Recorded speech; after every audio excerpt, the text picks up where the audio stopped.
Well, good evening, ladies and gentlemen. The final and last interview from this year's Assembly of Canonical Orthodox Bishops annual gathering here in Los Angeles. And what a fitting way to end it with the Director of Operations from the Assembly of Bishops, the very newly ordained Deacon Nicholas Anton. It's going to be hard for me to get used to calling you Deacon or Father or whatnot, but here is the man that keeps the entire assembly moving in a positive direction and keeps all of the bishops and us lay people on board. So, Nicholas, first of all, congratulations, Axios, on your elevation, on your journey forward. Congratulations on an amazing, highly accomplished assembly meeting.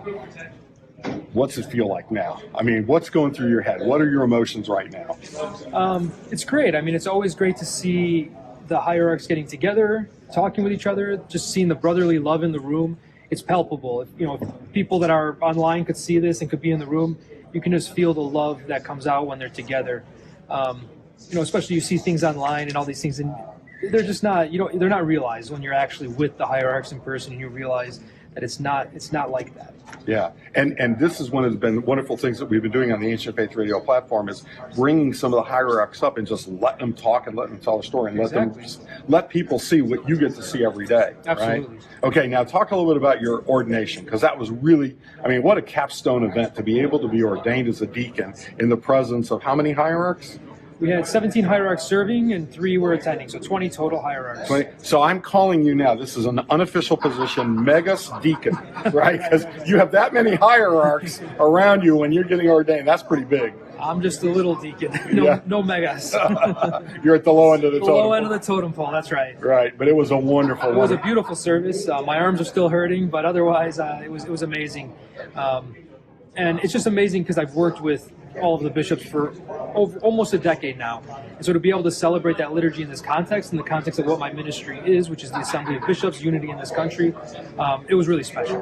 Yeah, and you all don't know this, but everything that the Assembly gets done, whether it's the app, whether it's the new agencies, whether it's the agenda, whether it's the wonderful website, whether it's all the press releases, et cetera, this is the guy that's running point on all it. So for such a young man to have such an awesome responsibility. And here's the thing I want to really put first, you say that and it's very kind, but we have teams of people, amazing people like yourself on the Secretariat, Eric Namey, other people, our staff, Sangeetha and Ephemia and Louis. We have tons of a huge team, and most of them are volunteers. So it's the people that are listening right now. That's who's really helping us do all of that. So but you're still the guy at the top. You're the one with the marionette. Well, somebody's puppeting, but I'm not doing. Everyone's doing their part. We're all part of the same team. Yeah, and this assembly is really a unique opportunity here.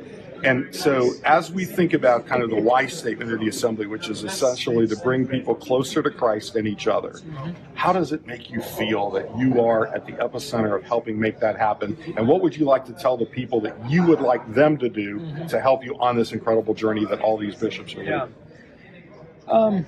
Well, it makes me feel humbled. I mean, it's a big responsibility, and it's something that I don't take lightly. It's not something that I take pride in the sense that I'm proud of the people I work with. I'm proud of the staff. I'm proud of everybody. But I see the mission in itself as my duty. It's what I've been given by God as something I need to be doing. So that's that side of it.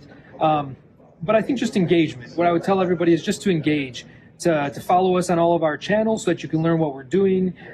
We have the Assembly of Bishops mobile app. Right now it's just a research app, but we're going to be putting a lot more features in that in the near future within the next, hopefully, 6 to 12 months. And how can they access that? How can they get access to everything? Yes, the app is on the Apple, I think they call it the Apple App Store, and Google Play. Those are the two places to go. You can search Assembly of Bishops, and it should come up on either of those. Assembly of Bishops. Assembly of Bishops, and you can get it. To engage in our Peace of Mind program. We have a great program that is for clergy. It's targeted at clergy and leadership positions within the church. And we train them in mental health first aid, which is like the CPR of mental health. They learn to detect the signs and learn how to just speak to people in order to get them help. They aren't doing the help themselves. They're just helping people get that help. And they're facilitating it. So we have that program. And that program bridges with the Orthodox Christian faith. So it's not just a secular program that we go in and say, here's some tools. So that's a really great one. And soon we'll be rolling out on a national level our inter-parish associations. Yeah. And those are going to be a local way for almost micro assemblies. It's you can have 3 parishes in a town, and those towns can form their own micro inter-parish association. where then it can interact with all those other things, the app and the other ministries. And also, don't forget about all of our agencies. Those are our arms and our legs.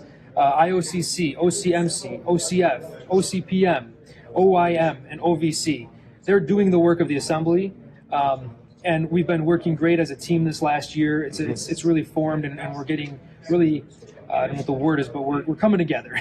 There's some amazing momentum, and everybody who has been paying attention. We interviewed Bishop, just listen to me. I'm so confused. Bishop Nicholas. We talked about the various different activities that are going with OCM. We talked about with Ken Liu. We talked about what's going on with OIM. We talked with the various hierarchs, both the executive leadership, all the executive committee members here, as well as the lay people. And I think the point that you're making to everybody is there is a way for every one of you to engage in some way in supporting the cause of Orthodox unity and the work being done by the Assembly of Canonical Orthodox Bishops. Absolutely.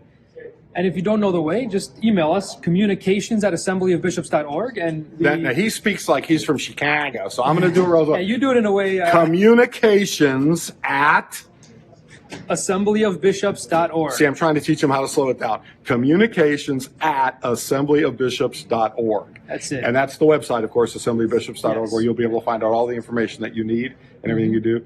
Nick, thank you so much for everything you do. You. God bless you, brother, for what keep you long and strong in everything that you do. Panda Axios in your ordination and what comes next. And a big thanks to all the people that have been watching, the team here at Ancient Faith Radio that made all of this possible, and your support. And you are the ones that the Assembly of Bishops is working for, Ancient Faith Radio is where everybody's working for, to bring you closer to Christ and each other. God bless you all, and good night from Los Angeles.